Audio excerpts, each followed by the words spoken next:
And we are here with another Virtual Cardinals Nest. I'm the faculty athletic representative for St. Mary's, and this is the show where we talk St. Mary's athletics. Donny Nadeau, the sports information director for the Cardinals, is my co-host. And Donny, today we've got a couple of special guests on our Cardinals Nest. We've got the commissioner and the assistant commissioner for the MIAC. Yeah, Dan McKane. Hello, thanks for having us on. And BJ Pickard, welcome to both of you. We're excited to have you on, and actually being able to do virtual Zoom Cardinals Nest allows us to be able to have you on. Looking forward to throwing some good questions at you. We're looking forward to it. It's great to serve time with some of our members, and it's not always, we're not always in the area of Winona, so this helps us get anywhere we can be. Now, Dan, when we were in the studio at HBC, you had a chance to be on the show a couple of years ago, but BJ, this is your first time on the program, right? It is. I'm excited to be here. All right, welcome. So, Dan, one of the reasons that we wanted to have both of you on today, of course, the unusual circumstances that force us to do this show virtually, of course, kind of talk about the impact it's had on you as commissioner and BJ as assistant commissioner for the conference that St. Mary's and so many other schools are in from an athletic standpoint. Yeah, it's really different. I mean, life without sports, this is our livelihood. And so it's been just a whole whirlwind of change that I don't love by any means. But it goes back to, decisions of, how do we protect the health and safety of our student athletes and our staffs on campuses? And so I'll talk a little bit more later about, the process that went into it, but it really is a different time right now. I've had more meetings than I ever have in the 20 years I've been with the MIC, which is crazy because you'd think I'd just be sitting around. But no, we're really trying to figure out how do we prepare ourselves for the future? How do we deal with some of the incomplete seasons that we had? And trying to do what's right for our student athletes. And I think that's what I look back on is when I talk to every president, when I talk to the ADs, we're all trying to do what's best for our students and keeping them in mind because they're the ones that have really had life alter and shifted for them. What I find really ironic with this whole situation is this should be a year of celebration for the MIAC, and yet the centennial of the MIAC kind of gets pushed back a little bit because of the whole COVID-19 and everything that the conference has had to do. BJ, talk a little bit about the centennial and the process that you guys went through, because it's been a long, hard road for you guys. But what you're putting out right now, the stuff that you're doing is phenomenal in capturing the 100 years of MIAC athletics. Well, thank you very much. It's actually through the help of people like you and the rest of our members that we were able to put together such a positive campaign. We've been running a centennial campaign since September, just recognizing the student athletes, the coaches, administrators, supporters, people who have left a legacy as part of an athletic conference, but also celebrating those who have gone beyond the MIAC and in many cases beyond sports altogether to make a real difference in the outside world. This is the 12th oldest conference in all of NCAA, regardless of division. I certainly feel very privileged to play a small part in helping share the stories, but it's really hard to get to a century in anything. So to reach 100 years this past March as a conference it's something that thousands of people have played a role in over the years, and something that we all can be really proud of and celebrate. Even though the circumstances right now are not ideal, certainly it's been good to be able to look back and really celebrate the people who have made such a difference both in Minnesota and around the world. BJ, I'm curious to know how your job has specifically changed kind of on a day-to-day basis, because I know during normal times you're kind of the curator of the website and you keep everybody up to date on the standings and the records of all of the teams that are in season, and you'll write a lot of stories related to that. So how has the lack of sporting events now kind of shifted your role as assistant commissioner? Sure. We are in a different situation than a number of conferences just because of the centennial celebration. So we already had content that was planned in advance. So we have been filling our website with new and fresh content each day because of the centennial. But you're right. It's completely different than my normal job duties because we don't have sports right now. So a lot of my duties have shifted towards membership services, looking at our strategic plan for the next 3 years, assisting our membership in and hopefully making informed, guided decisions on how to proceed in the future. Not just if anything like this were to happen again, but just looking forward as a conference. What are the topics that we need to focus on? Do we need to address to get better in? So really focused on membership services and how we can assist you all in doing your jobs and making your lives a little bit easier too.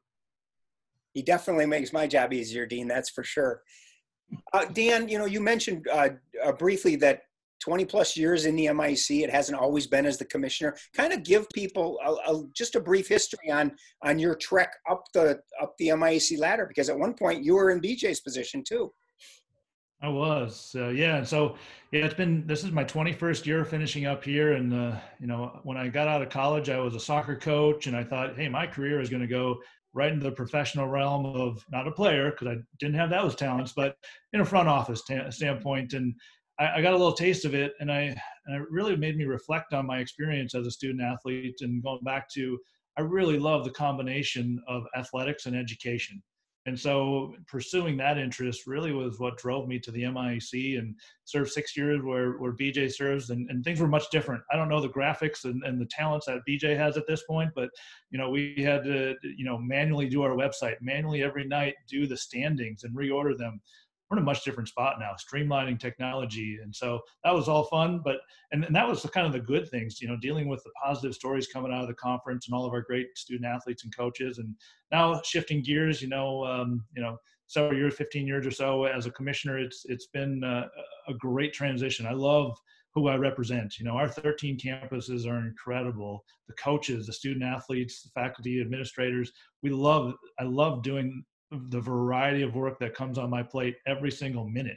It feels like I'm just jumping from one to another. So I'm probably not an expert in anything, but I know everything. I know a bunch about everything, and so I can fake my way through it. But it's been a really cool transition to see. And as we've evolved as a conference, as BJ noted, 100 years, what a rich, really heavy tradition that the conference has had over time. A really special place, especially in Minnesota, where we've been a great kind of a niche in this area. And, when you walk down the streets, everybody you talk to, if somebody's been at one of our campuses or participated, it's really neat to see. So it's a special time.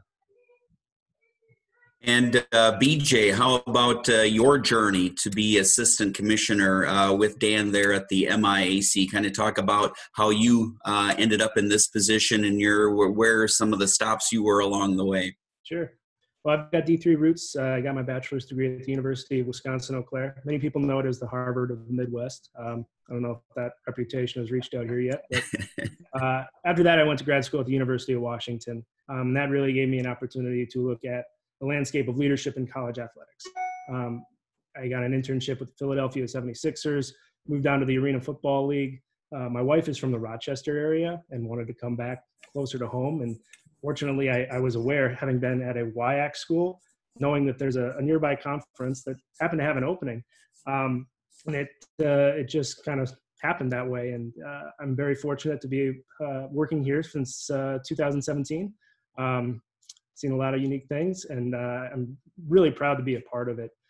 I had siblings who have gone to MIAC schools, one who played MIAC athletics. So I'm well aware of the rich history, and now I'm proud to represent a little part of it too.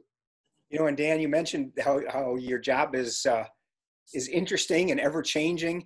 Talk a little bit about March and the decisions that the MIAC had to make in terms of basically shutting down competition for the spring seasons. Talk about the process that the conference through the NCAA. Talk about the process that went through those decisions. Yeah, it was interesting. So we had just gotten done with our athletic director council meeting earlier that week, and we formed a contingency plan to say, let's try to figure out what happens if we're interrupted for a couple weeks or so. And as it quickly developed through the course of that week, started to hear at least one of our schools that was moving completely online and was shutting down their spring season. And so we started to talk to athletic directors, to presidents, and really try to figure out what the next month or two was going to look like. And As we did a little bit more digging, we found that this was real, this was serious, and we needed to figure out a way to protect our students. And so as we looked at our options, we knew it was going to be clear. We were one of the first conferences that disbanded the season for the spring. Not proud of that, but we had to make that decision for the safety. And so I'm proud of that piece, that we're watching out for that. We had some information that one of our schools, one of our teams may have been exposed to a team that was potentially infected as well. And knowing that that could quickly circulate through all of our campuses, we knew that we had to take the steps that we did. And so it went, as we were going in that decision mode, initially we were saying, are we going to have to just take a little bit of time off? Then the NCAA came through with a surprise release of completely stopping their winter season, ending the spring season. We knew how serious it was going to be, and so we followed suit with that with our presidents. And hard decision, was not easy, was not fun at all. It kept me up nights in a row to try to figure out, was this the right way to go for our presidents? But it was. Hindsight is 2020, and now we're trying to figure out, what is the next future? What's the next phase go? And I think the next several weeks to months are going to be super critical. I know every one of our campuses wants to be, in person, in class, and then we can have athletics as a result of that if we determine it's safe. But we're kind of in a wait and see. We're doing some contingency planning, as I mentioned earlier. We're meeting with our athletic directors weekly, meeting with our presidents and keeping them all up to date on situations. But we're hopeful. We would love to have a season, but we go back to, are we going to be in person in class, and is it going to be safe? Dean? I just wanted to bring up too, Dan, both myself as faculty athletic representative and Donny as the sports information director, we come up to the conference offices a few times a year and meet with our colleagues at all of the other membership schools there. And I know it's just unbelievable to think that we're even talking about this right now. I mean, we recently as a conference went through a strategic plan, and it just goes to show that as the leader of an organization like yourself and BJ, there are just some contingencies you can't even think about happening, right? Absolutely. Never in my wildest dreams would we think that we'd be in this situation and having to deal with a complete shutdown of a season. But we got to be able to pivot. And that's where we got to lead, and we got to figure out, and it goes back to the safety. I know every one of those student athletes and every coach in the spring wanted to be out there and still want to be out there. But it goes back to, we have to help protect them. It was the right decision, but it was a hard decision. So you're right in terms of pivoting. We've gone from meeting in persons to all of our virtual meetings now, and really cool to be able to see everybody just like we are here today. But it's not the same. And I hope that in the near future, we're going to get back to that, in person, that physical activity. That's going to be great. BJ, for you in your role, what's been the biggest challenge this spring in terms of, just doing what you need to do? Well, I think, Dan mentioned, we've had a lot of meetings, and that can be exhausting. Don't get me wrong. We're very fortunate to be working and healthy and safe at home with our families, but meeting with so many different stakeholders within the conference, it's a lot to handle. It's a lot to balance. But I think one of the silver linings for me, at least, has been doing all these virtual meetings has really helped with building relationships. I think the more you are able to communicate with colleagues in different areas, the more you're able to relate to each other and understand each other and understand perspectives. So I think having these weekly meetings with ADs and increased meetings with presidents and other groups that we have within the conference has been a really positive change. I don't know how much we'll be able to continue that as we're moving forward in whatever new normal becomes, but hopefully we're able to communicate a little bit more, knowing how much we're going to be learning from this whole process, because I think keeping in touch with each other has been really helpful and a positive thing overall. One of the things that I've found is, especially you kind of lose sight a little bit, but today's the last day of our finals.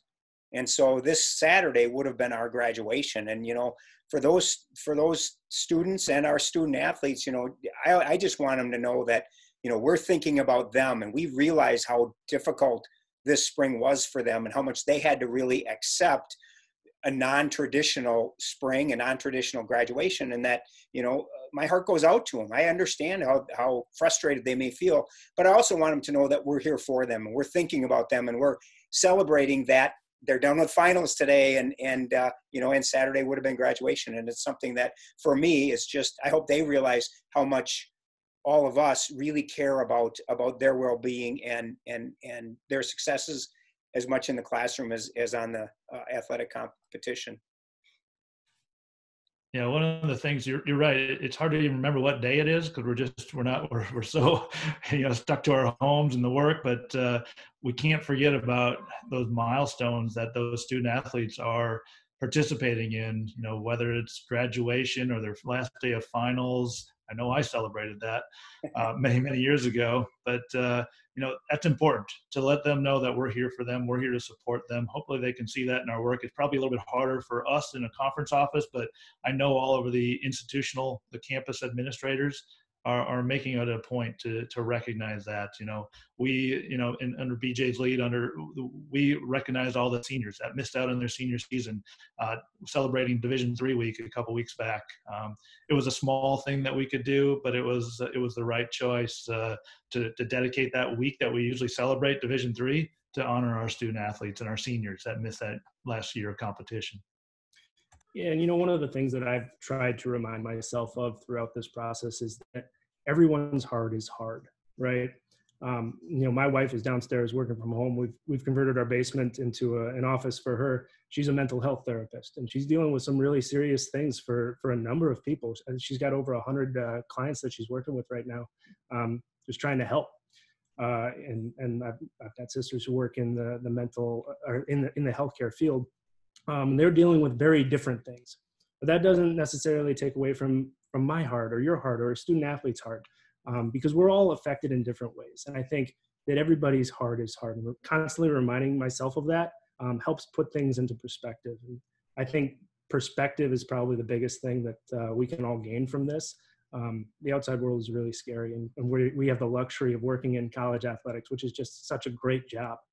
So maintaining that perspective on it, but also knowing that everybody's going through something right now, especially right now, and just maintaining that awareness that everybody's heart is hard. Donny, I wanted to mention, I think so often coaches and athletes, they're participating in their respective sports and they get into the throes of a season. Sometimes it's easy to forget sort of some of the people who make these sports and these athletic competitions happen.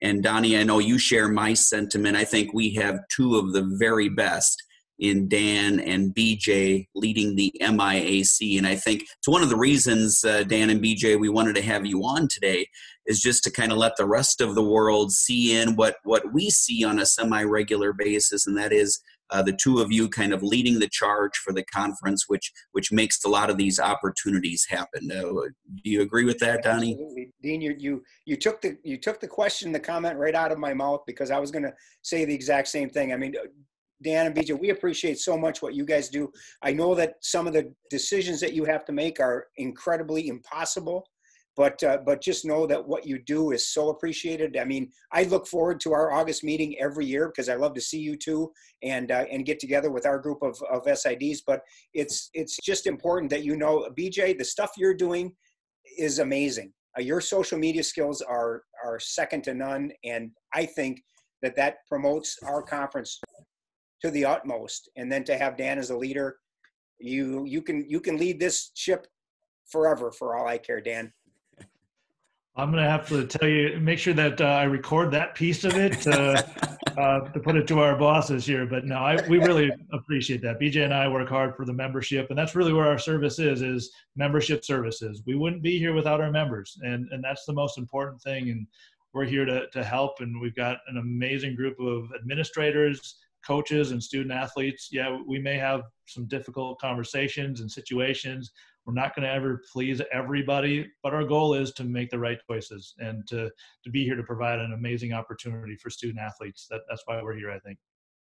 And then to kind of end on another positive note, Dan, maybe talk about some of the things that the MIAC is doing to sort of be a Division III leader at both the regional and national levels, because there's been some different things that the conference has really instituted or been a vital part of at sort of a larger Division III scope.